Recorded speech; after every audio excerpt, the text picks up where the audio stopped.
Bueno, buen día a todos, ¿cómo les va? ¿Bien? ¿Bien? Muy bien.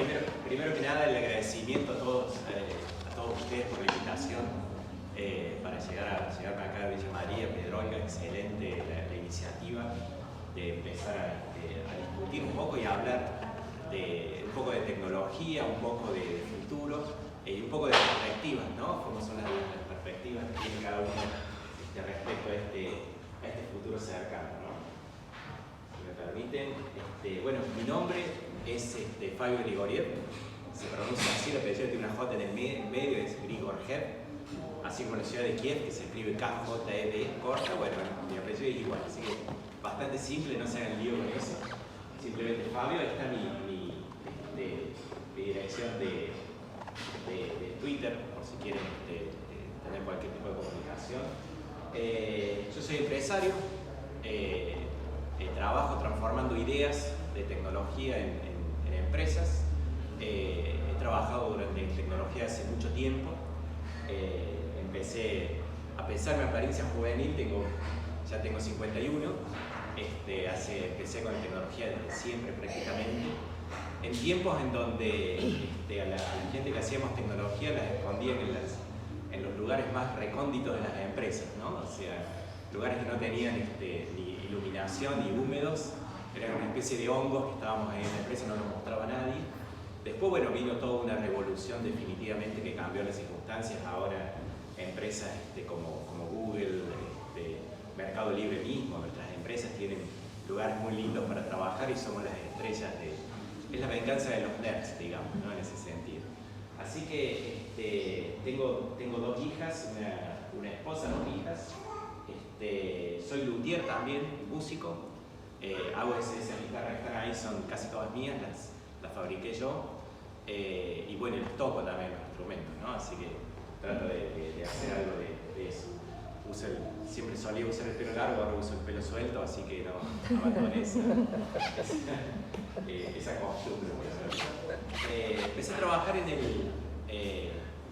Visa en la década del 90, en smart cards y cosas de tecnología, ¿no? Que tenga que ver con criptografía y demás.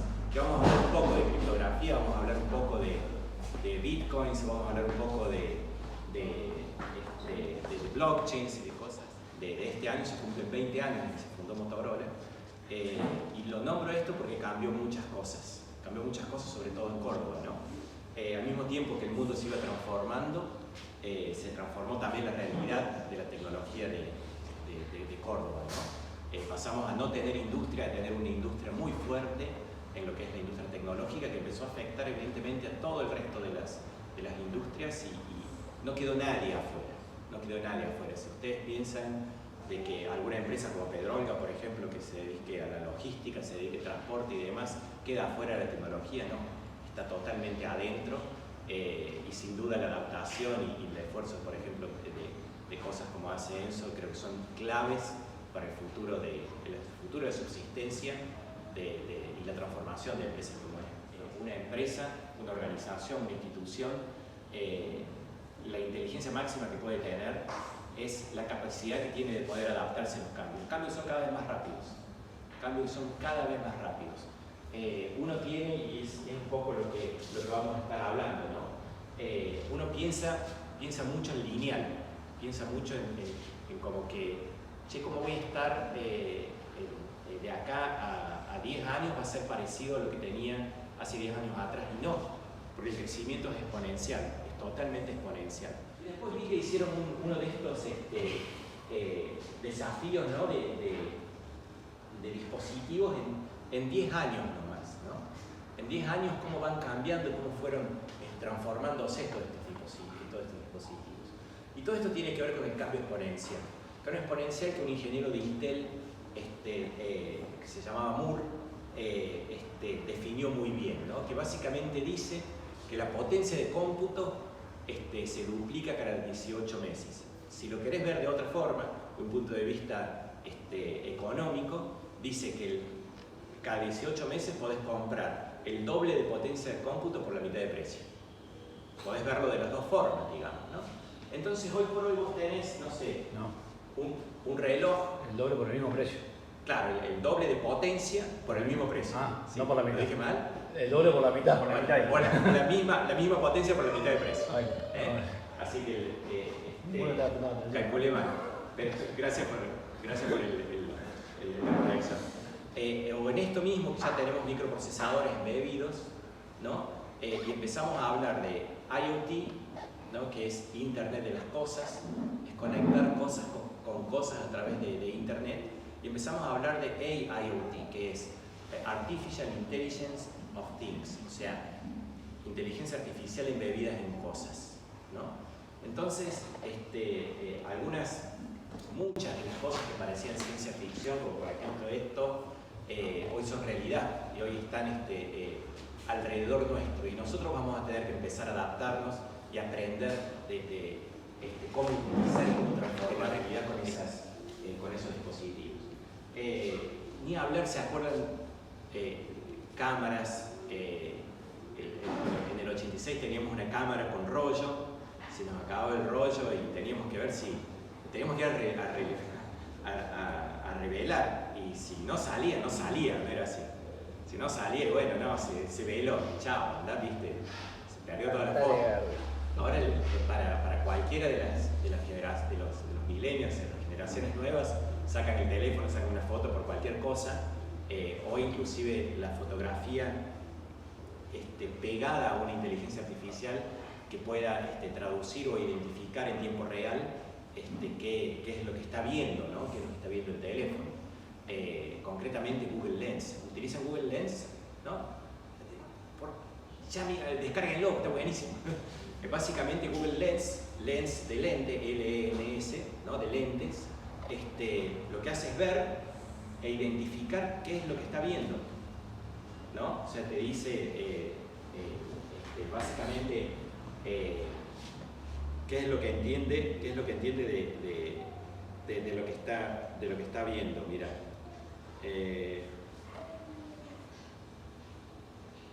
acá está Google Lens, ¿no? Acá está. Si yo le voy a mostrar, voy a decir qué quiere ver. Por ejemplo, el sillón. Ahora voy a ver el silloncito, clic. Ahí está. ¿Qué me dice? ¿Qué vio? Mira. ¿No? Me da un poco de miedo, te voy a No, decir. caras, rostros, pero estás en un país que no entendés el idioma. Tuve oportunidad de fundar una empresa en Bulgaria, y evidentemente no conozco, no sé búlgaro, pero sí sé leer los... Acabo de bajar y... Ya está, ya sacaste los pepes. Buenísimo.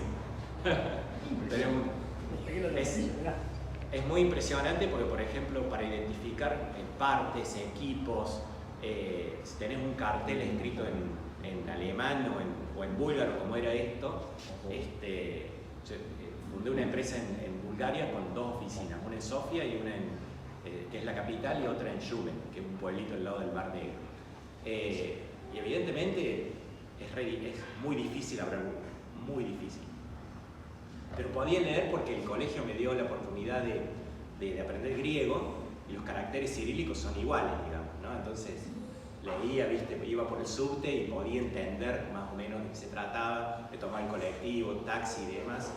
Una vez un taxista búlgaro me explicó la diferencia entre Maradona y Messi. Yo no sé cómo hice para entenderlo, pero lo entendí. No sé cómo hicimos, pero nos entendimos. Son esas cosas que tienen los seres humanos, ¿no? Y Google Lens te puede servir para eso directamente, traducir en tiempo real. Vos enfocás el cartel y le decís, bueno, ese cartel que está en chino quiero verlo en español. Típico, viste, que te viene una caja de China y demás. Pone Google Lens, decirle que lo vea directamente ahí, y te va a traducir, te va a poner arriba de la foto justamente el texto que corresponde. Bueno, esa es una aplicación de inteligencia artificial. Entonces, una de las cosas que hemos visto en el último tiempo es cómo nos empieza a entender la inteligencia artificial. Y algunos tiene otra, ¿no? Lo de innovación, no sé, choro, no digan, o sea, no pueden ni hablar, pero algunos ¿Alguno tiene otra aplicación, digamos, de inteligencia artificial que No sé. Sí, claro. Pero a mí me gustan mucho las plantas Sí. y aprender los nombres científicos de las plantas. Entonces sí. le saco fotos y me dice qué planta es. Perfecto. Google Lens hace eso también. De una. Está usando otra aplicación, pero puede ser Google Lens. Mirá qué bueno eso que decís. Hoy espero que entendamos cómo se hace eso, ¿no? Lo que vos haces es una aplicación de la inteligencia artificial. ¿Qué hace la inteligencia artificial? A través del aprendizaje recursivo, valga la redundancia, aprende, ¿no?, a clasificar objetos, ¿no? La inteligencia artificial no es muy inteligente, por decirlo de alguna manera, no es que sea, no se imaginen un cyborg, ¿viste? un robot así, no. Son algoritmos que el ser humano le encontró en el 2014, hace muy poquito, le encontraron la vuelta para hacer aprendizaje recursivo. ¿Sabes quién tuvo mucho que ver con esto que ustedes seguramente lo escucharon por ahí? Se llama Deep Learning, ¿no? Aprendizaje profundo, una cosa así. Ahora a veces hacen las Deep Fake, que significa utilizar aprendizaje profundo para hacerle decir con la cara de alguien alguna otra cosa. Que es totalmente tener actores, por ejemplo, con inteligencia artificial. Bueno, argentinos tuvieron mucho que ver en eso, ¿no?, en la historia de eso. Como siempre estamos metidos en todas partes, estamos hundidos en el peor de los mundos, pero siempre hay uno que se destaca. Y en el 2014, gente del FAMAF estuvo metida, de Córdoba estuvo metida en la definición misma de la aplicación del Deep Learning. Y fíjate lo que son las cosas. Fundó una empresa hace un par de años justamente para diferenciar malezas y cultivos en el campo, ¿no? ¿Cómo hice eso? Bueno, entrené una red neuronal. Una red neuronal que es un cerebro, básicamente. Pero en vez de tener neuronas, tiene pedacitos de computadora, digamos, ¿no? Entonces, ¿qué hacemos? Empezamos a entrenar esa red mostrándole muchas fotos de las malezas y los cultivos que queríamos proteger, ¿no? Para poder hacer una aplicación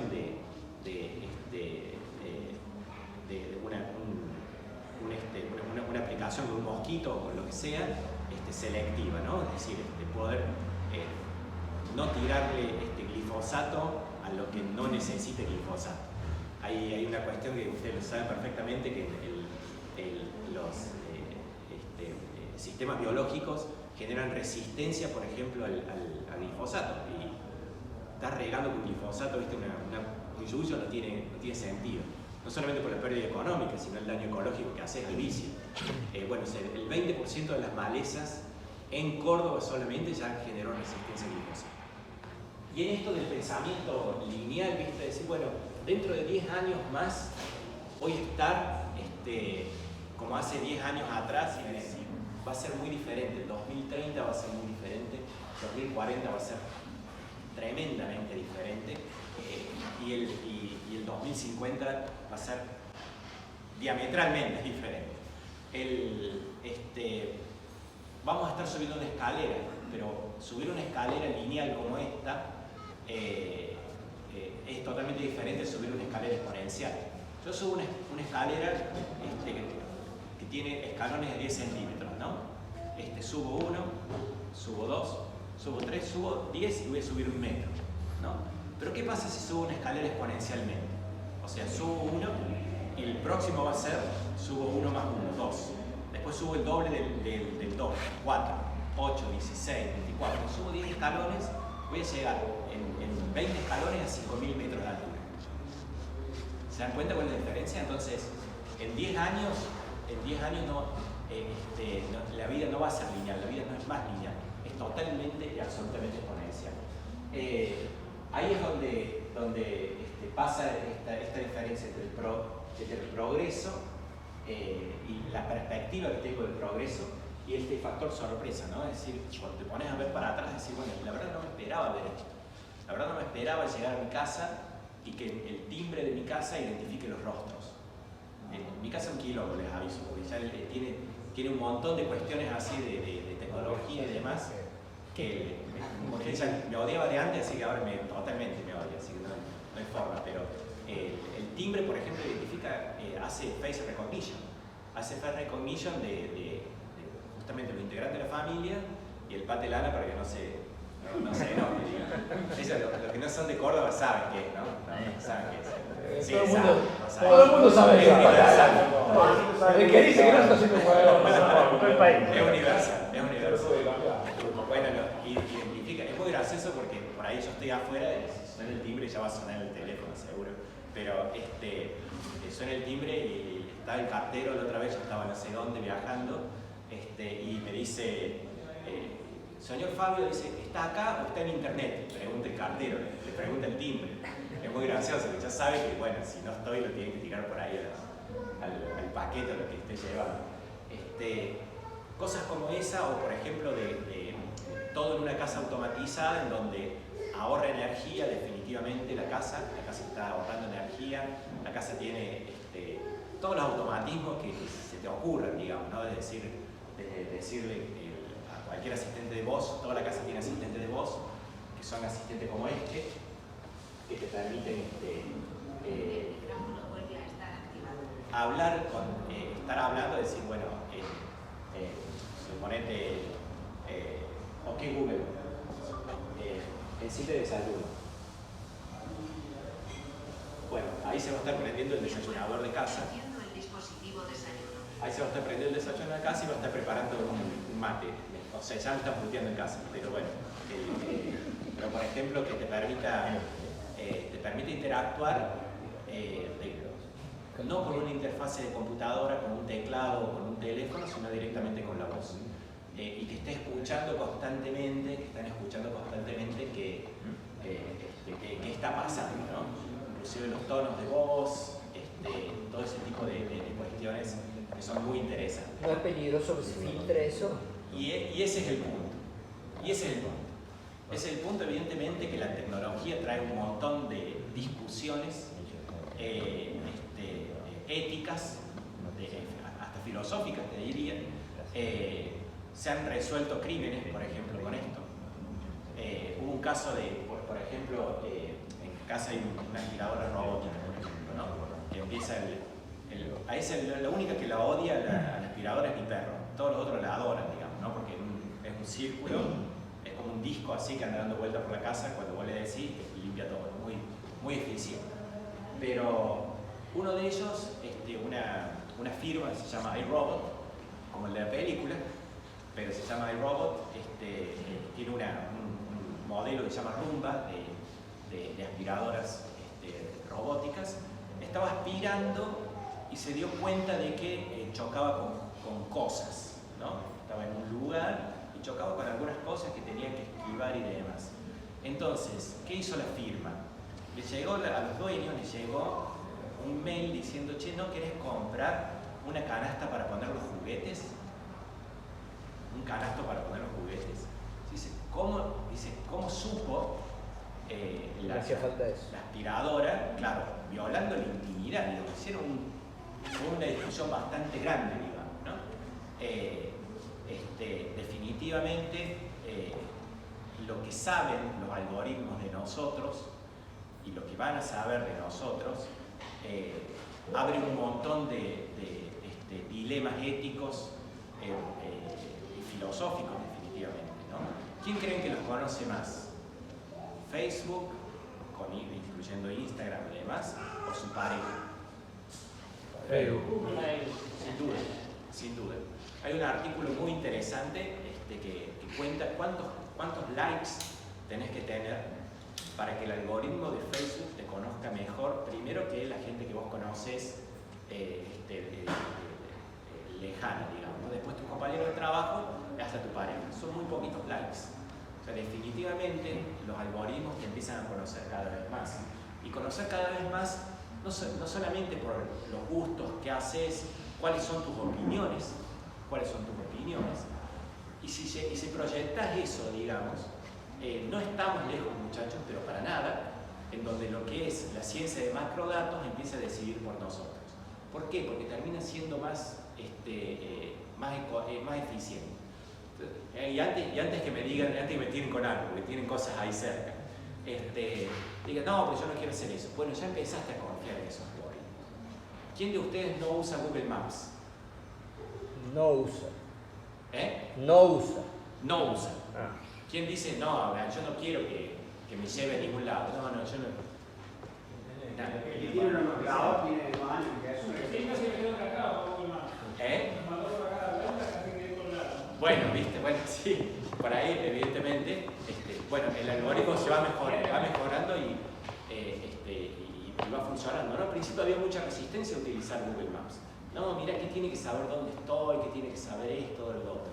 Bueno, ya empezaste a confiar en el algoritmo de ellos. Pero, por ejemplo, ¿alguno de ustedes usa Amazon, por ejemplo, o Mercado Libre mismo? Sí, todo el mundo, ¿no? Amazon para comprar. A mí Amazon, a mí me gusta leer mucho. Soy medio compulsivo con eso. Y el desgraciado, me gustan las guitarras, tengo vicios caros, digamos, me gustan las guitarras, los libros. Y me dice que tengo que leer. Tiene mucha razón. ¿Y por qué tiene tanta razón? Porque somos mucho menos sofisticados de lo que pensamos. Los seres humanos somos mucho menos complejos para una máquina de lo que pensamos. Entonces, ¿qué hace? Se llaman proximidades sociales. Básicamente, ¿qué hacen? ¿Qué hace, por ejemplo, cómo mide el Mercado Libre y qué técnicas utilizan? Básicamente hacen clusters, o sea, pequeños grupitos de personas. Che, mira, más o menos nosotros estamos en el mismo rango de edad, el mismo rango etario, más o menos leemos lo mismo, nos gusta la misma música. Si vos, Enzo agarró, leyó algo de innovación que le gustó, le puso 5 estrellas y hizo un comentario bueno. ¿Sabes lo que va a hacer el algoritmo? Che, se lo voy a recomendar a Fabio. Evidentemente esto es malo y no necesariamente. ¿Por qué? Porque los algoritmos nos conocen cada vez más y nos pueden empezar a decir qué cosas tenemos que hacer para tener una vida mejor, por ejemplo, ¿no?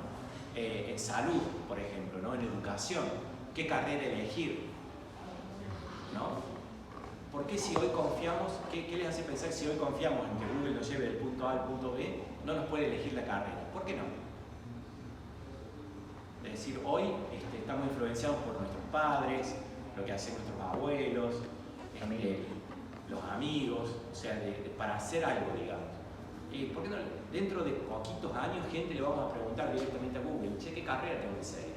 Sí, la discusión con eso es que antes vos, tu papá es tu papá, y detrás de Google hay un dueño de Google que puede querer llevar de un lado al otro, digamos. Estamos de A acuerdo. nivel político hay mucha discusión por ese lado en cuanto a influenciar la opinión pública, de voto a tal, de voto a tal, vamos a ir. Sí, totalmente. Bueno, Donald Trump, sin ir más lejos, Es un excelente caso, ¿no? De decir, el que tiene los datos es el dueño puede torcer una elección, por ejemplo.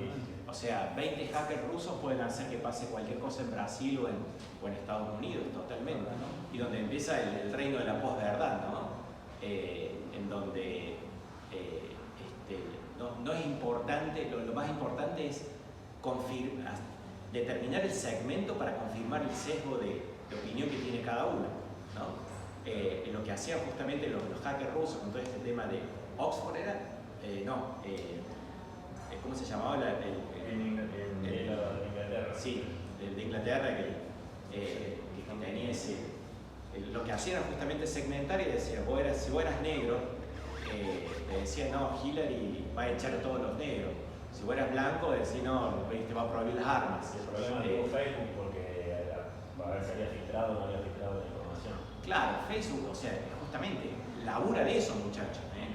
Facebook labura de eso. O sea, está justamente teniendo los comportamientos y te aseguro que Facebook sabe mucho, pero mucho más de lo que muestra de la gente que tiene, ¿no?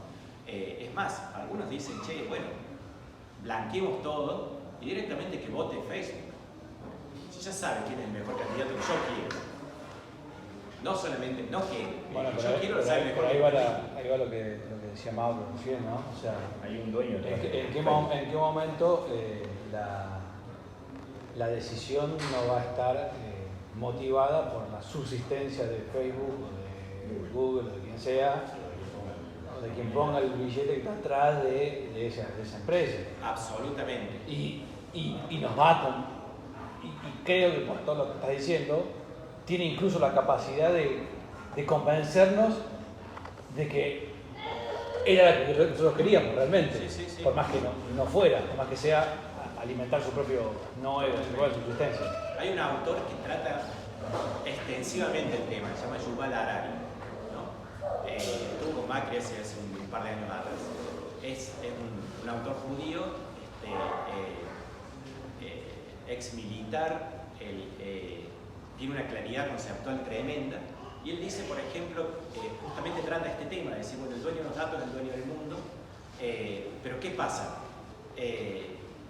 Ya no estamos hablando de explotación, sino que estamos hablando de algo mucho peor todavía. Aquel que no pueda producir datos, se vuelve en alguien irrelevante. Entonces, lo que era a principios del siglo pasado, el poder de las masas, ¿no? Que las masas pueden cambiar un sistema político, hoy se vuelven irrelevantes. Porque hoy ni siquiera, si vos no producís suficientes datos, ni siquiera le servís a esos dueños de la empresa. Pasa mucho de eso y evidentemente hay que discutirlo, ¿no? Haciendo un cálculo de esto del crecimiento, del cambio tecnológico que es totalmente exponencial, el cambio social que es totalmente lineal, el cambio económico que es totalmente lineal, el cambio político súper lineal pero más chatito todavía. O sea, fíjense de que las instituciones tradicionales no se terminan adaptando a la velocidad del cambio tecnológico, porque no le pueden seguir el paso, definitivamente. Vamos a ver un poco ahora de blockchain. ¿Sabe lo que es blockchain? ¿No? ¿Sí? Un poquito más o menos. Bitcoin sí sabe lo que es. Bueno, ahí vamos a ver de cómo se conectan las cosas. De acá, de hoy al 2050, vamos a tener tantos cambios como traer una persona de 1750 al día de hoy. Hagan este ejercicio mental, imagínense un tipo que traje de 1750, familia Ingalls, ¿no? Que entre por acá. O sea, los Ingalls tampoco viste. Sí, lo vi, lo vi en volver. Entra por acá un tipo que no tenía electricidad, no tenía aviones, no tenía autos, teléfono, cámaras, nada, y cae con todos ustedes acá. Bueno, así nos vamos a sentir nosotros en el 2050, como para que tengan alguna referencia del cambio exponencial en el que vivimos, ¿no? Evidentemente los chicos lo van a vivir sobre todo, ¿no? Porque a nosotros nos queda menos cuerda, nosotros digo, debo ser uno de los más viejos acá, si no quiero hacer mucho respeto, pero la mayoría de ustedes van a vivir lo que se llama la singularidad, ¿no? Eso es un evento que va a pasar entre el 2030, el 2050, el 2060, no más que eso. ¿Qué va a pasar en la singularidad? Esto que hablábamos nosotros de la inteligencia artificial, que veíamos que inteligencia artificial reconoce una planta, inteligencia artificial reconoce la voz de una persona, puede responder, puede buscar por voz, pasar música y demás, se llama narrow, ¿no? Finita. Es Artificial Narrow Intelligence, es inteligencia artificial finita. Hace una sola cosa, hace bien, pero una cosa.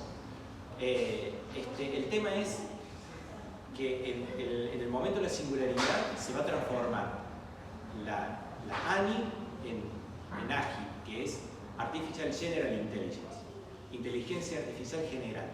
Es decir, un dispositivo que empieza a aprender de todo. Empieza a aprender de todo. Entonces, ¿qué pasó hace poquitos años? Hace un año nomás. Una máquina con aprendizaje recursivo aprendió en 4 horas, aprendió a jugar al ajedrez. Entonces, todos conocen, viste, el Big Blue, que tenía cargadas todas las jugadas de los maestros, o sea, todo de acá para atrás, ¿no? Todo de acá para atrás, toda la historia. Entonces llegó un momento que el humano no le pudo ganar más, claro, porque esa máquina tenía todo el conocimiento de todos los maestros, de toda la historia. Tenía todas las jugadas precargadas, digamos, ¿no? Era una gran máquina de posibilidades que le planteaba al jugador. Pero esto es totalmente diferente. Le dijeron a una máquina, no, aprende a jugar. Y lo pusieron a jugar con esta otra, con Deep Blue, con esta otra máquina. Bueno, la máquina no solamente empezó a ganarle, sino que empezó a crear jugadas de que no había creado nadie, ningún ser humano, en el pasado. O sea, ya es una máquina que está pasando del futuro.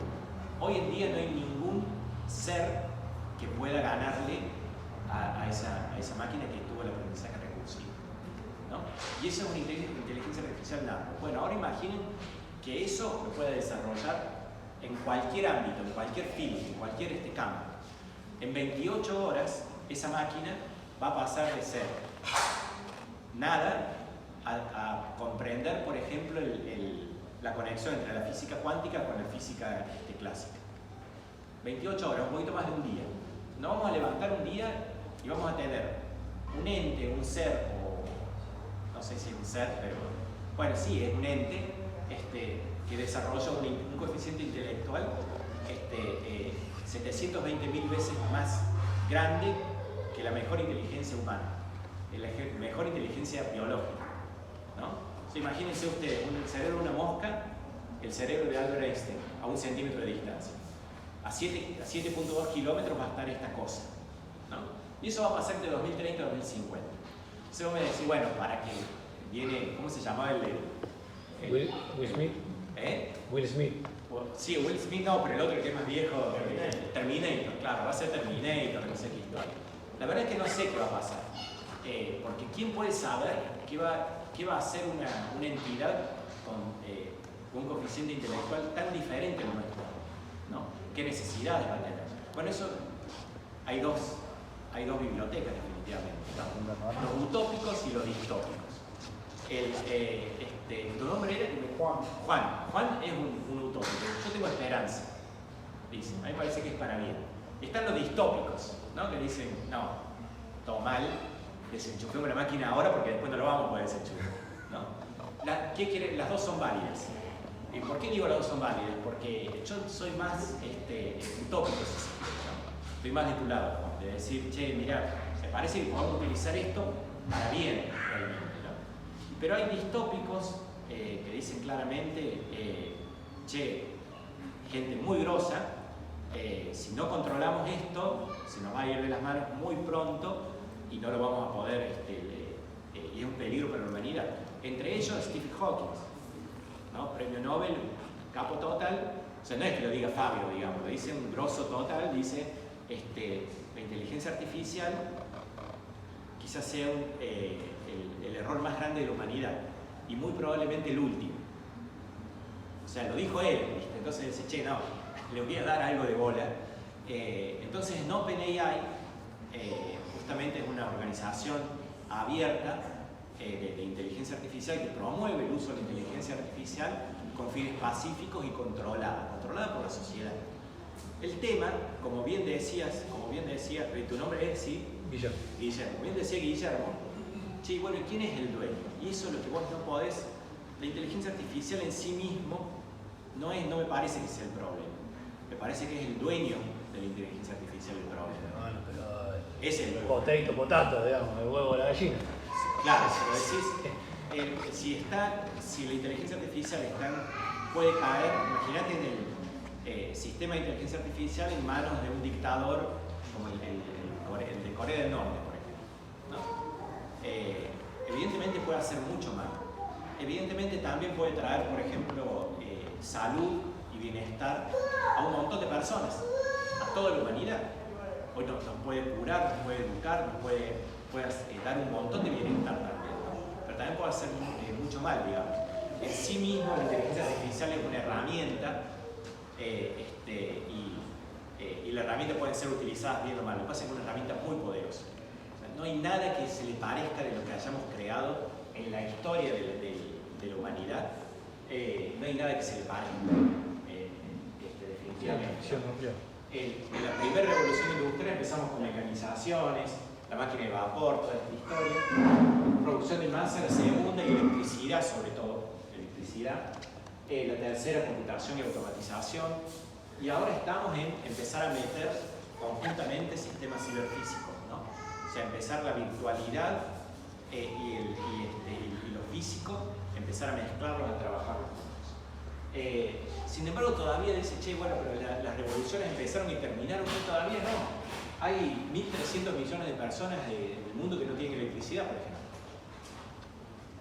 Casi el 40% de la humanidad no tiene acceso a internet.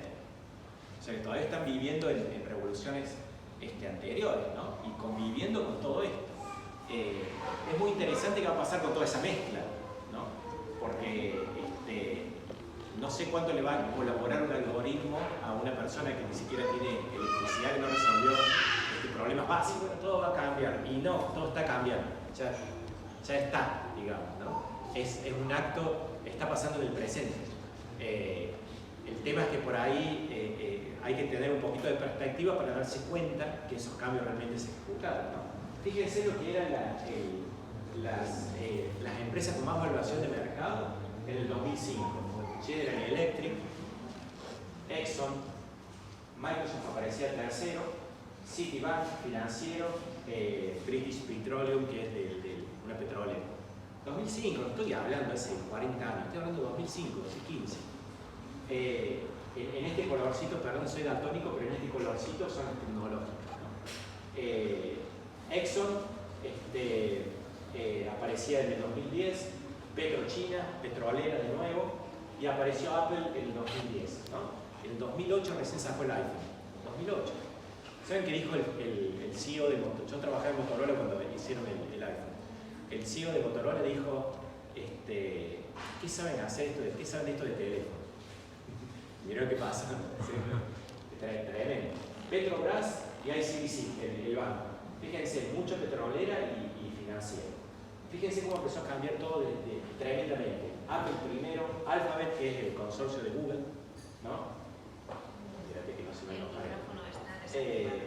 Microsoft tercero, un financiero y petróleo. Y ya en el 2020 todas tecnológicas. Todas. O sea, estamos en el negocio hoy del transporte del bit, ¿no? Y no del átomo, digamos, ¿no? Eso quiere decir que van a desaparecer los sistemas físicos, no, para nada, sino que se van a tener que potenciar de alguna manera y empezar a mezclar esa virtualidad, empezar a aprovechar esa virtualidad físico, ese mundo físico, con ese mundo virtual, ¿no? Fíjense, canal físico o canal virtual con un producto virtual o un producto físico. Evidentemente es mucho más fácil para que las empresas crezcan exponencialmente no tener átomos, ¿no? Sino transportar y manejar bits. Por eso las empresas más grandes del mundo son Google, Amazon, Apple, ¿no? Son las más grandes porque justamente no tienen ese componente físico, digamos, que las lleva a tierra. Pero también hay combinaciones, ¿no? Un producto, un canal virtual con un producto físico, evidentemente, Mercado Libre, vos podés vender cosas por Mercado Libre y tener hoy mucho más canales, de hecho, tenés mucho más canales y acceso a clientes y seguís teniendo un producto físico, definitivamente. Pero tenés que estar muy atento y de nuevo voy a lo que decían los compañeros del fondo. La adaptación. ¿Cuánto falta para que vos en vez de comprar un zapato, compres un código con el diseño del zapato y lo mandes a imprimir a otro servicio que esté en Mercado Libre o en donde sea, ¿no? Y que te llegue a tu casa el zapato impreso tal cual el modelo que vos querías, digamos, ¿no? No falta mucho, falta poquito, falta nada, digamos, ¿no? Y en ese sentido, lo que creo que definitivamente van a estar en problemas son los negocios físicos con canales físicos. Si vos tenés una zapatería en la peatonal, en el centro, y va a estar difícil, sinceramente. Va a estar difícil. Son negocios lineales. No te digo que no pase, porque la gente va a tener que seguir comiendo. Eso definitivamente es así. La gente va a tener que seguir comiendo, alimentando, transportándose también de una u otra forma, va a tener que seguir transportándose. Los bienes se van a tener que seguir transportando. No hay duda de eso. Pero se van a tener que complementar con sistemas virtuales, ¿no? Que le permitan exponenciar de alguna manera o hacer que esa línea recta que tenga una mejor pendiente. Un poco lo que quería contarles un poco de cómo revolucionó todo lo que es el Internet of Things que es el Internet de las cosas, que van a empezar a escuchar mucho de esto. ¿Y por qué es esto? Y porque va a terminar existiendo una economía de las cosas, ¿no? Le dicen técnicamente el economy of things, que son cosas vendiendo cosas, ¿no?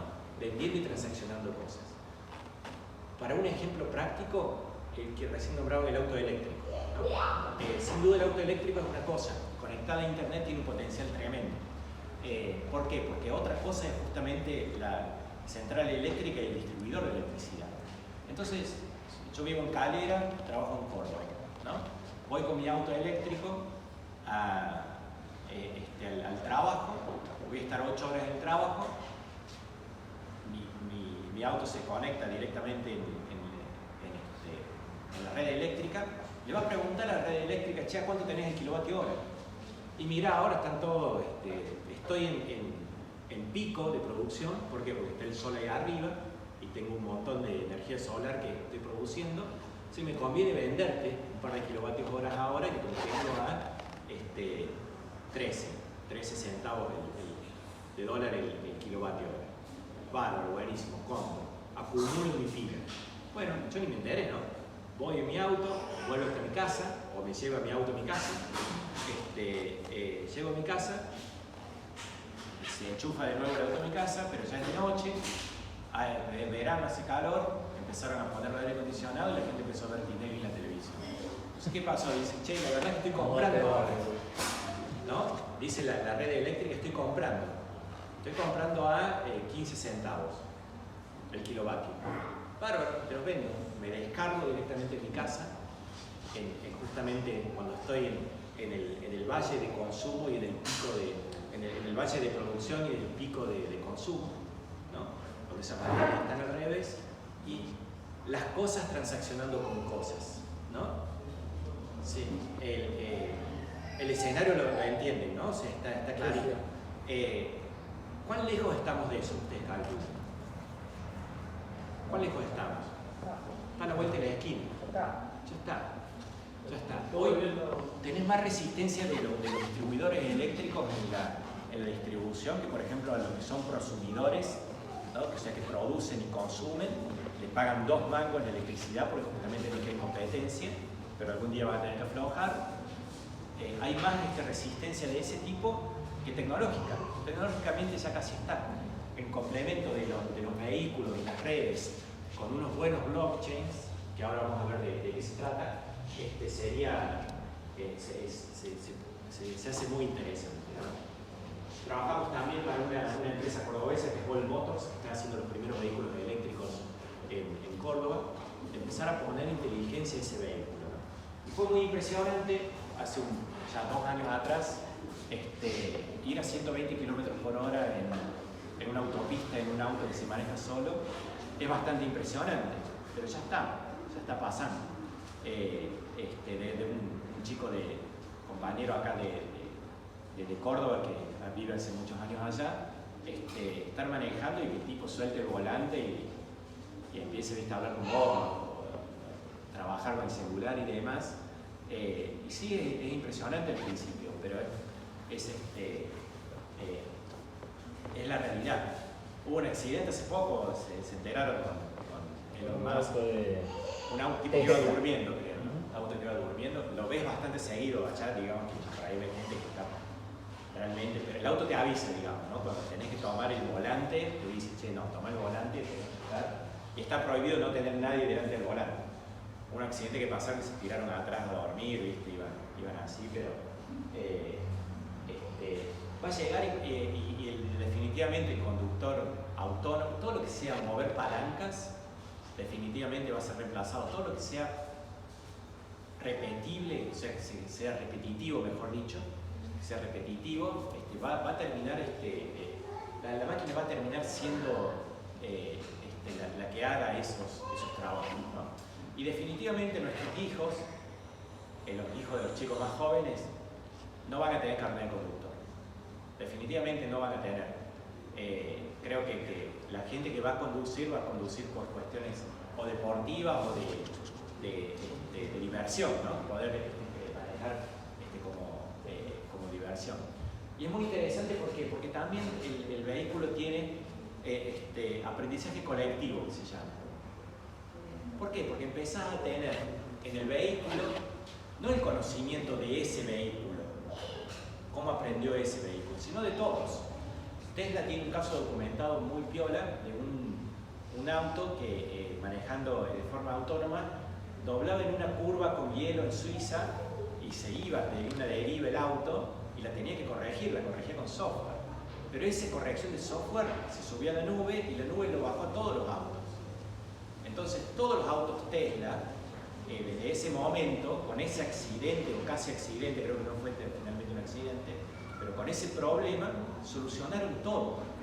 O sea, ¿qué tiene que hacer hoy, por ejemplo, Volkswagen si tiene un problema del freno? Tiene que hacer un recall, que se llama. Tiene que llamar a todos los autos para que vayan no a la fábrica, le hagan la modificación y demás. Acá las modificaciones son software, ¿no? Y alguien mencionaba también el tema de que, no tengo más aceite, ni gasoil, ni no me roban. No, los autos son básicamente un iPad con ruedas, ¿no? O sea, básicamente es una computadora con ruedas. Motor eléctrico de cero mantenimiento, y lo más complicado que tenemos hoy, el desafío tecnológico más complicado, es la batería, ¿no? Que, bueno, hay muchos avances en eso, pero todavía son grandes, no tenemos energía suficiente para que sean más livianas y más duraderas, ¿no? Sin embargo, hay muchos avances, ¿no? También lo que está haciendo Elon Musk, ¿no? Fundando ahora la empresa de baterías también totalmente disruptiva, ¿no? Totalmente disruptiva. Y una economía basada en el conocimiento, definitivamente. Definitivamente creo que el nuevo paradigma, digamos, pasa por ahí. Ya no pasa más por la fuerza que puedas tener o por la capacidad inclusive de horas de trabajo que tengas, ¿no? Cambia definitivamente la sociedad. Un ejemplo que siempre le pongo a los chicos es cuánto cuesta un iPad, hacerlo, ensamblarlo, cuánto deja en China y cuánto deja en Estados Unidos. El iPad, todo lo que sea iPhone, que veo que algunos tienen, se hace en una empresa que se llama Foxconn en China. Tiene 2.5 millones de empleados la empresa. Es una locura, digamos. Incluso es exageradamente monstruosa. Han sacado han sacado cadáveres de la línea porque no se enteraron que había gente muerta, operarios muertos en la línea, a ese nivel, una locura. Pero deja $8 en China. Lo hacen todo en China. Sí. Absolutamente. Acá sería más complicado. Y deja automáticamente $150 en el estado de California. Viste que dice diseñado, o dice algo como fabricado en China, diseñado en California o en Estados Unidos, o cosas así. Bueno, ese es el punto. O sea, el conocimiento paga mucho más que el físico, digamos, ¿no? El software, las actualizaciones y demás. Y las actualizaciones, cuando vos tenés un pedacito de hardware, se va comoditizando cada vez más. Es mucho más importante el software que vos tengas que el hardware en sí mismo. Cuando vos compras un teléfono, en realidad no compras un dispositivo que se quedó en el tiempo, fue diseñado y se quedó ahí. Sino compras una versión que se va a ir upgradeando, se va a ir actualizando todas las veces que sea necesario hasta llegar a tener lo último, digamos, ¿no? Hasta que te lo saquen de circulación o te lo saquen a propósito de circulación. Porque eso también es cierto, hay un montón de hardware que son hardware tremendamente poderosos, pero que lo sacan de circulación porque necesitan tener activada la máquina, ¿no? Que le dicen que es obsolescencia programada. Sí, existe eso, ¿qué tiene que decir? Existe. Sobre todo Apple lo hace. Apple tiene piezas de hardware que son estupendas. Dice, no, esto no lo soporto más. Pero, ¿cómo que? O sea, está bárbaro el teléfono, digamos, tiene 4 micros, una cosa de loco, pero no lo soportan más y te obligan a cambiarlo, digamos. Una de las cosas que hablábamos recién de los trabajos, ¿no? porque por ahí alguien tiene temor al trabajo. Y ahora no me acuerdo quién lo dijo, pero decía claramente, ¿no? Cuidar a los trabajadores y no los trabajos. No nos podemos resistir a que los cambios de los trabajos ocurran. Más vale que es mejor que tengamos un poder de adaptación y que los estados se pongan a transformar personas y no conservar trabajo. Porque si no es una lucha que está perdida. Definitivamente, no hay ley que proteja a un ascensorista, por ejemplo. Antes había ascensoristas, gente que tocaba las palancas y los motores para subir un ascenso. Bueno, no existe más eso. Por más que haya leyes y demás, no podemos mantener eso. Las personas se van a tener que transformar. Y ahí viene el problema. No es fácil transformar. Sí, decir. ¿Esto no te parece que también la transformación puede llevar a que haya menos horas de trabajo y que la gente se dedique más al ocio? Definitivamente. Bueno, es una de las consecuencias, ¿no? Es uno de los temas que empezar a trabajar menos y empezar a humanizar un montón de acciones que hacemos, que hoy tenemos, que conduzcan al humano a la felicidad, ¿no? Porque por ahí dice, bueno, un humano es feliz porque tiene trabajo. No necesariamente. O sea, me parece que hay otras cosas que te llevan. Entonces, por eso también se empieza a hablar de ingresos universales, ¿no? E ingresos de entrenamiento universales. Es decir, que los estados paguen para la transformación laboral de las personas. Pero no es fácil a una cajera de supermercado que va a tener más trabajo, cajera de supermercado no va a tener más trabajo dentro de poco, decir, bueno, no lo puedo convertir en informática. O sí, o en cuántos años. Yo participo activamente en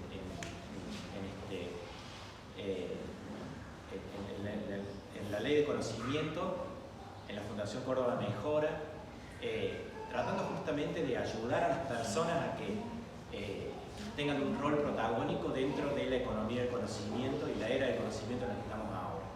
Pero es muy difícil cuando agarras a un chico del secundario, con secundario completo, y eso lo puede corroborar. Hay un gap grande, hay una distancia grande, hasta que se convierte en un programador, por ejemplo, ¿no? Y los mismos programadores no van a tener trabajo. O sea, hay un dicho que dicen en el Silicon Valley que dice que a todos nos toca nuestro Uber. A todos. No importa que seas médico, ingeniero nuclear, diseñador, programador o lo que sea, gerente, director de empresa, todos nos toca nuestro Uber, a todos. El tema es cuándo. Evidentemente, un director de empresa es más difícil de reemplazarlo hoy, pero dentro de poquitos años ya no. Nadie es irreemplazable en ese sentido.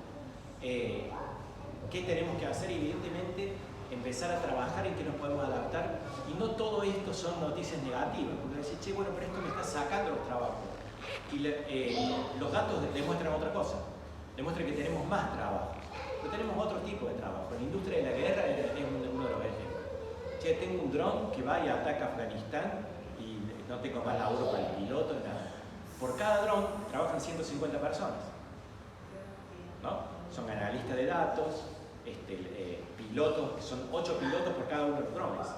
Están trabajando en paralelo, lo que pasa es que están tirados en un sillón así en la casa y no les va a pasar nada a ellos. Son hiper efectivos. Entonces decís, che, suponete camiones, autos tripulados, ¿van a traer menos trabajo o van a traer más trabajo? Qué pregunta, ¿no? Por ahí tengo la impresión de que muy probablemente tenga más trabajo, pero tenga diferentes trabajos, ¿no? Tenga analítica de datos, por ejemplo, que es lo que están buscando los chicos seguramente ahora, ¿no? Es decir, optimizar rutas, optimizar logística en sí, aplicar inteligencia artificial a esa logística, alimentar toda esa cuestión de software, va a traer otro tipo de trabajo que son de más calidad, que inclusive tenga la calidad suficiente para trabajar menos horas, no estar sentado 20 horas o lo que sea en un camión, sino tener trabajos más amigables para las personas. Está pasando ahora, ya hay camiones que están que cruzaron de punta a punta en Estados Unidos sin conductor, ¿no? De hecho llevaba cerveza el camión, así que una carga importantísima para todos nosotros. Lo hicieron así justamente por ese tema. Un panorama que puede tener ganadores y perdedores. ¿Sabes cuál es la diferencia entre ser ganador y perdedor? Que te puedas adaptar o no. Es lo único. Y me voy a lo que hablábamos al principio. Si te resistís a esto, si te resistís y te negás, vas a perder. Vas a estar del lado de los perdedores. Pero si te podés adaptar, creo que hay muchísimas más posibilidades. Lo que nos pasó en la pandemia con el teletrabajo es un ejemplo espectacular. La gente que se pudo adaptar y trabajar desde su casa, creo que puede tener inclusive mejor calidad de trabajo. Por supuesto hay cosas que no se pueden hacer por ahora y hay que seguir desarrollando todas estas posibilidades, ¿no? Y la innovación, digamos, ¿no? Creo que la única manera de predecir el futuro es inventarlo, es poder hacerlo con nosotros, ¿no? Los cambios que vienen, económicos, sociales, salud, política,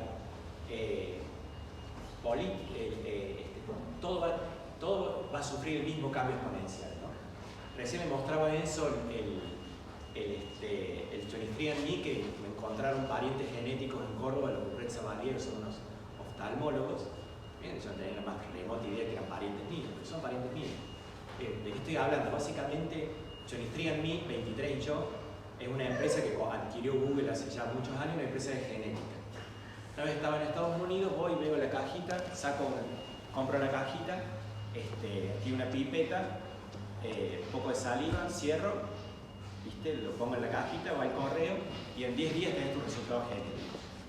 ¿Qué resultado genético? Obviamente vas al sitio web, es totalmente anónimo, pero sabes que sos vos, y empezás a ver toda tu genética, digamos, ¿no?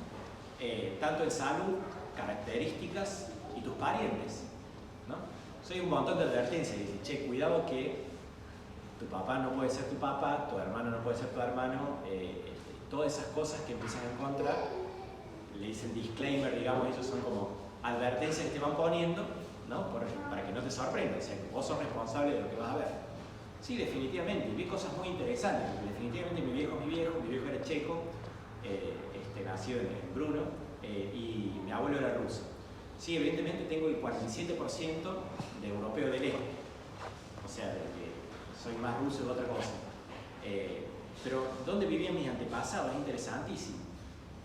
¿Dónde vivía yo y dónde vivían mis genes hace 300.000 años? ¿En qué lugar del África vivía y de qué tribu éramos? Es muy interesante, digamos, extremadamente, y te da un valor de humildad tremendo, ¿no? Porque los humanos somos todos muy parecidos. Y me encontraron 1500 primos. Encontraron 1501 primos hasta ahora. Y toda la semana me van encontrando nuevos. Que es gente que hace el mismo examen genético y dice, che, bueno, vos tenés coincidencias con esto, entonces un abuelo cuarto, un abuelo quinto, lo tenían en común, ¿no? Encontraron esas 1500 personas y no tenía gente en Argentina, mucha gente de Argentina pariente, porque justamente no hay gente que se haga el análisis acá de Argentina, pero si no, habría seguramente. Mis genes están en América hace 50.000 años. En América, saca la Colón, digamos, o sea, Colón me tiene que pedir permiso a mí, yo soy un nativo, digamos, parte de casi el 20% de mis genes estuvieron hace 50.000 años acá en América, digamos, entrando por donde entraron y todo, es interesantísimo el tema. Y me encontraron eso. Y lo que sabe esta gente, lo que sabe de tu genética, es mucho más allá de los algoritmos todavía. Es mucho más de lo que compro, de lo que digo, de lo que hablo, de la música que me gusta y demás. Sabe de mi genética. Sabe que tengo un 4% de probabilidad de adquirir un Alzheimer después de los 80 años. ¿No? Porque tengo un gen mutado, uno de los genes, son 3 genes que mutan para que tengas un Alzheimer, tengo uno mutado. Y empieza a hacer eso. Entonces, por ejemplo, mis hijas son intolerantes a la lactosa, ¿no? Evidentemente cada uno es una característica, es heredero de los padres, Y mi mujer siempre decía, seguramente viene de tu familia, ¿viste? ¿Qué sé yo? Bueno, no es de mi familia, evidentemente. Entonces le digo, o sos vos o el padre, digo, porque si no, no puede ser. Yo no soy intolerante a la lactosa y no tengo esa característica en mi genes, digamos. Y esa es otra de las características, digamos. La biotecnología va a ser definitiva en este tiempo que viene, ¿no? De empezar a predecir cómo vas a vivir mejor y cómo vas a tener una vida plena, digamos. Evidentemente el talentismo reemplazando el capitalismo, ¿no? Dice que hay tres tipos de ganadores, digamos, ¿no? en este ámbito, pero los que puedan adaptarse a trabajar con máquinas es uno, definitivamente los ganadores. Aquel que tenga capital también va a seguir pasándola bien, digamos. O sea, definitivamente no es que vaya a desaparecer. Pero la gran oportunidad es definitivamente la transformación digital, ¿no? Fíjense un dato, ¿no? Hay más celulares hoy en la Tierra que cepillos de dientes, como para que se den una idea, ¿no? del lugar en el que estamos.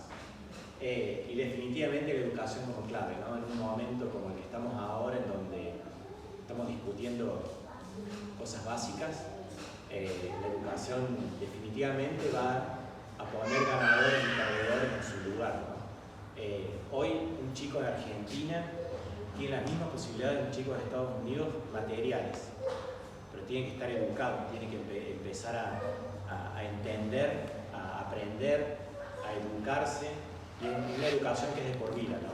A todos, ¿no? ¿Viste como antes se hablaba de un trabajo para toda la vida? Bueno, ya nadie cree en un trabajo para toda la vida, ¿no es cierto? Bueno, no, eso no existe. Ahora tampoco va a haber profesiones para toda la vida. Es así. Vas a ser contador, vas a ser ingeniero, vas a ser... Claro, ahí hay un tema mucho más extenso, ¿no? Si no le damos una transformación al sistema educativo, por más que eduquemos en cantidad, si no cambiamos la calidad de la educación y los temas en los cuales educamos a los pibes que van a ir al primario y al secundario, estamos igual afuera.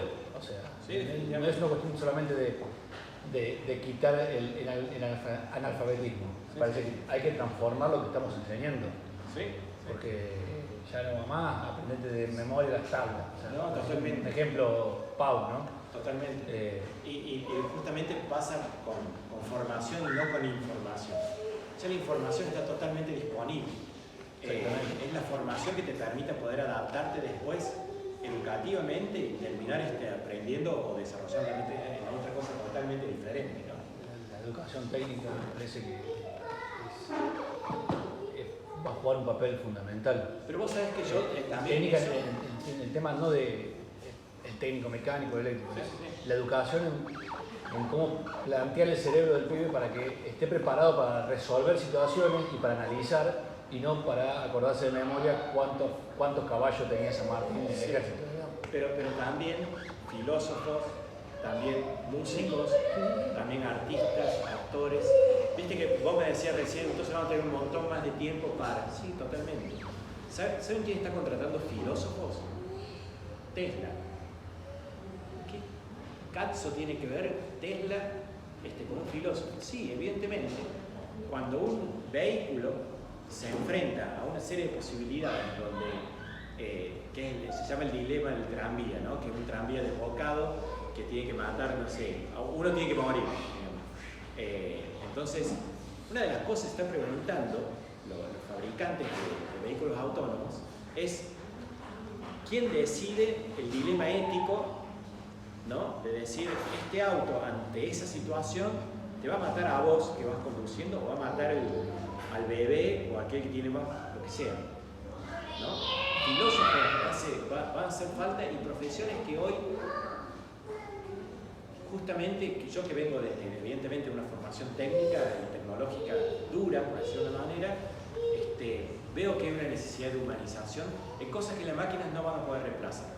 Hoy te digo una cosa, hoy un médico, y perdona la comparación, un médico es más reemplazable que un enfermero. Un médico es más reemplazable que un enfermero. ¿Por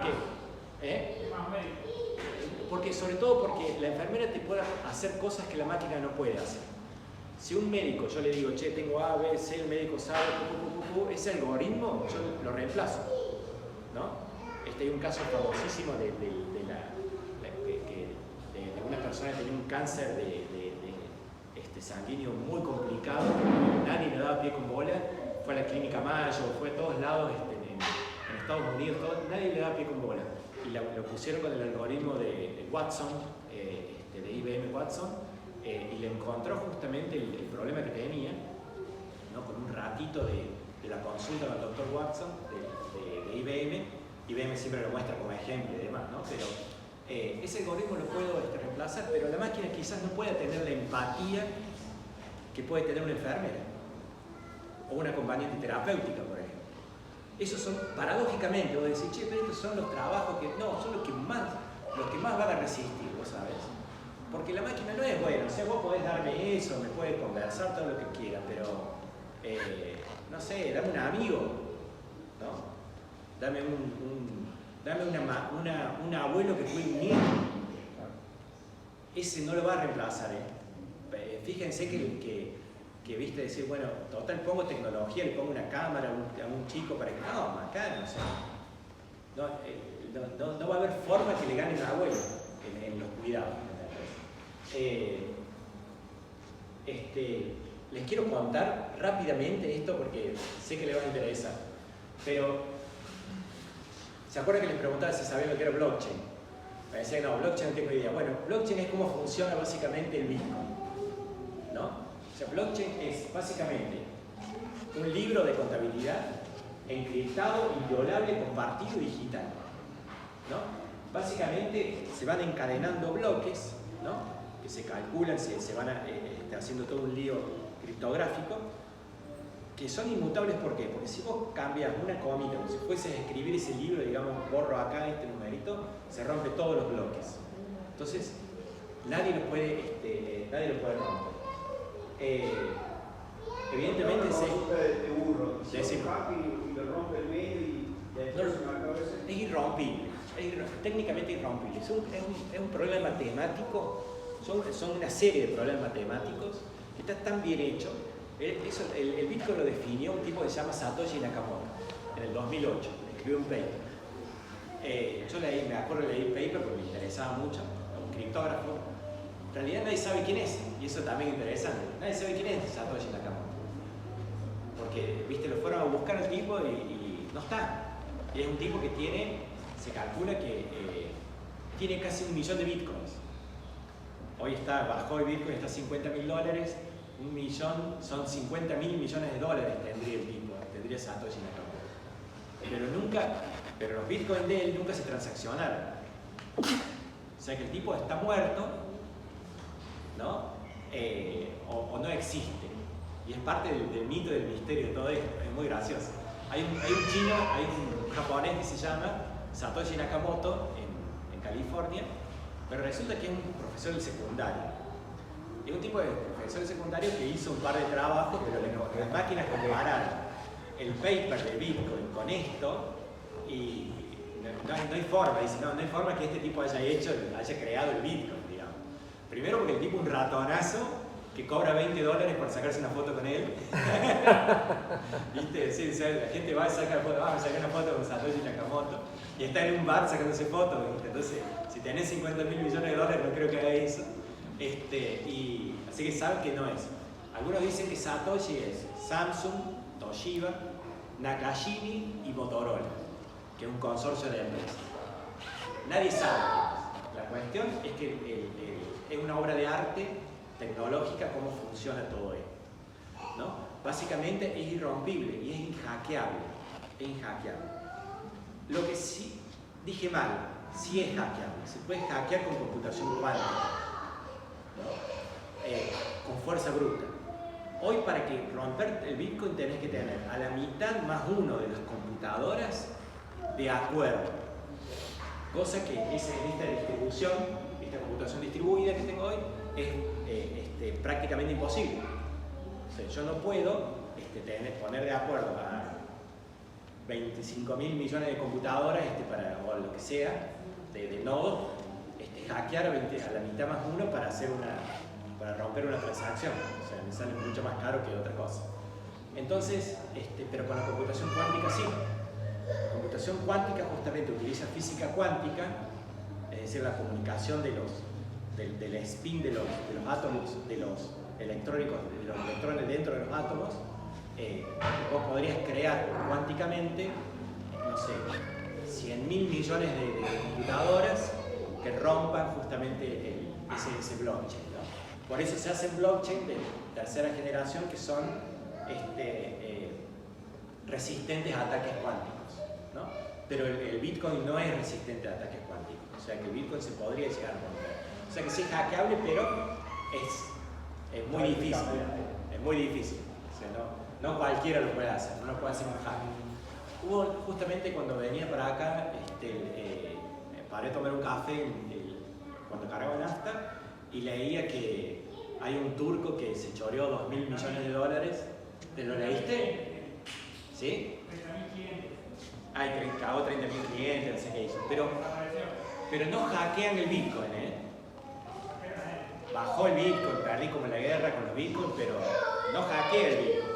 O sea, le robó los inversores a los clientes. Es otra cosa. O sea, es afano tradicional. No rompieron la red. No rompieron la red de Bitcoin, ¿no? Evidentemente que todo esto, que el Bitcoin como moneda, ¿cuál es el chiste de esto? Es que no tenés una entidad central que los emita, entonces no tenés necesidad de un banco central. Cosa que para nosotros, por lo menos para mí, es muy interesante, ¿no? Pero también podés hacer otras cosas con esto. Por ejemplo, poner un contrato arriba de eso, ¿no? Y hacer un contrato, me refiero a cualquier cosa, ¿no? Puede ser una factura o un contrato de locación que esté alimentado inclusive por otros sistemas IoT que vayan decidiendo el contrato sin que se meta ningún juez, ningún abogado, nada de eso. Y eso justamente es lo poderoso, ¿no? Los jueces humanos también fallan evidentemente mucho, ¿no?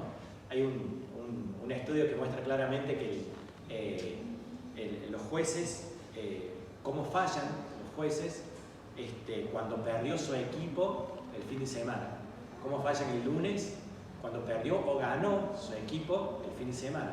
Si perdió son mucho más duros y si ganó son mucho más benévolos, digamos, ¿no? Y después también midieron cómo el juez va fallando de acuerdo si lo hizo antes de comer o temprano a la mañana. Temprano a la mañana es más benévolo y cuando tiene hambre, antes del mediodía, es más duro. Así que si están en problemas, posterguen el fallo hasta después de comer, que luego vaya bien alimentado el juez, digamos, ¿no? Para que ahora se está sintiendo un olor. Por eso, ahora ustedes están más ansiosos y más irritables. Decime. Si es un registro inviolable Sí. y es público, ¿cómo saber quién? La cadena puede saber quién fue, ¿no? Pero encriptado. Encriptado. Claro. O sea, vos lo que ves, y si querés después te muestro cómo se ve, Porque se ve un montón de... La consulta nada. va, ¿por qué la usan como moneda de hackeo? O cuando te toman un sistema te piden justamente porque no es traceable. O sea, vos no podés ver quién lo hizo. No podés llegar a ver quién tiene eso. Porque que sea público significa que vos tenés un montón de cosas que están, un montón de signos que no entendés nada. ¿Cómo haces para entenderlo? Tenés que tener una llave y el otro tiene que tener su llave también, ¿no? Un sistema de llave público-privada entre los dos. Somos los únicos dos que vamos a saber qué pasó ahí. Y después, todo lo otro, sin embargo, es inentendible, pero sí es entendible para el algoritmo. El algoritmo puede entender todo ese lío, digamos, de cosas para hacer un cálculo matemático. Es la belleza que tiene esto, ¿no? Pero fíjate, las transacciones, yo nunca pongo Fabio le manda a tanto, no. Veo un montón de hash, se llaman hash de caracteres raros y cosas muy extrañas. Que justamente todos los ven, que todos lo vean, que todos se repartan por todos lados, hace la seguridad del tema, porque nadie puede ir y nadie puede atacar Bitcoin. Nadie. Porque dice, che, yo voy y hackeo, por ejemplo, como atacan esas máquinas, por ejemplo, esos servers. No algún ransomware de la casa central de Bitcoin. No existe. ¿En dónde está Bitcoin? ¿En qué país está? En ninguno. ¿En qué, mientras haya 2 computadoras que estén corriendo la red de Bitcoin, en el mundo cae una bomba nuclear, quedan 2 computadoras, se pueden comunicar, empezar con un cable, yo tengo la red de Bitcoin andando. Pablo, ¿qué pensás? ¿Va a seguir subiendo? Si bien no soy economista, ¿cómo la ves? Yo afortunadamente soy criptomillonario. O sea, porque realmente compré Bitcoin a $200. Hoy cuestan, hoy perdí una millonada también. O sea, algunas veces soy gardero, otras veces soy Adrián y los dados negros, digamos, estás así. A mí no me preocupa. Porque no vivo de eso, digamos, ni me interesa. Pero hoy creo que yo tampoco soy economista, pero lo que veo es que si tenés una cosa, ¿no?, que la gente le asigna valor de moneda, ¿no?, que la gente cree que mucha gente, que cada vez más cree que conserva el valor, está interesada en entrar, y es algo que va a seguir subiendo, me parece. Hay gente que dice que yo ese auto lo compré en 4 bitcoins. O sea que ese auto hoy lo hubiese comprado $200.000, es el peor negocio de la vida. Pero hay gente que lo guarda. A mí me interesa tecnológicamente, pero no es una inversión. No es una inversión. La única inversión es el estudio, el trabajo. Si vos tenés plata que decís, che, con esta plata no voy a hacer ningún viaje, no, la tengo acá y no sé qué hacer, y si la dejo ahí a la plata y viene alguien y se la lleva y no me pasa nada, ahí invertí en criptos. Si no te juegas a decir. Pero definitivamente creo que el blockchain es el sistema operativo de la humanidad. Quería mostrar un poco de inteligencia artificial, cosas que hacemos nosotros. Vos, Fabio, hablaste que tenía una empresa, pero no aclaraste bien y demás, y tiraste así como al pasar, si no molestan, pregunto. Sí. Dijiste que tenía 2 patentes, qué orgullo de eso también, ¿no? Sí, es parte es parte del trabajo, digamos, pero yo fundé varias empresas en mi trabajo. Bueno, trabajé en Motorola, lo que me permitió empezar a salir. Yo no había salido ni de la esquina literalmente y empecé a viajar mucho. Estuve trabajando en Canadá, en Montreal, todo Estados Unidos, México, China, India, Rusia, qué sé yo, 1000 lugares. Y en el 2006 traje una empresa de telecomunicaciones a Argentina. En el 2009 se vendió a Comscore en $20 millones. El 2009 fundé ese mismo año una empresa que se llama Toller Technology, una empresa de software, desarrollo de software. Empezamos en Argentina, nos fuimos a San Francisco, en California, Lima, Perú y Bulgaria. Esa es la empresa que les contaba de Bulgaria. Y en el 2018 fundé la empresa que estoy ahora, que es una startup que se llama Adaptio. Es una empresa de Internet de las Cosas para Industria 4.0 y Smart Cities. Así que estoy coordinando un poco ahora el nodo provincial de Smart Cities y demás. Déjame poner un granito. Sí. Nosotros estamos con una startup. Sí. Y me vendría bárbaro la parte de la inteligencia artificial para cerrar todo, así que capaz que después de tener 5 minutos. Sí, claro. Y también justamente fundé una empresa llamada Green Visual, que identifica malezas y cultivos en el campo con inteligencia artificial. Justamente lo que hicimos es trabajar con el FAMAS, con la Facultad de Matemáticas, Astronomía y Física. Es un clúster que tienen los chicos de supercomputadoras para entrenar justamente el algoritmo, que es lo que les quería contar.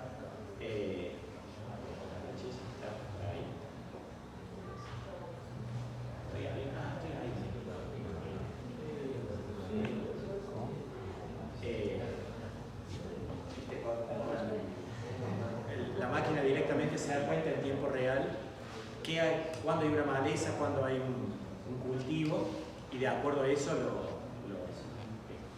Lo ataca. Claro, es lo mismo que identificación, vos podés identificar rostros, vehículos.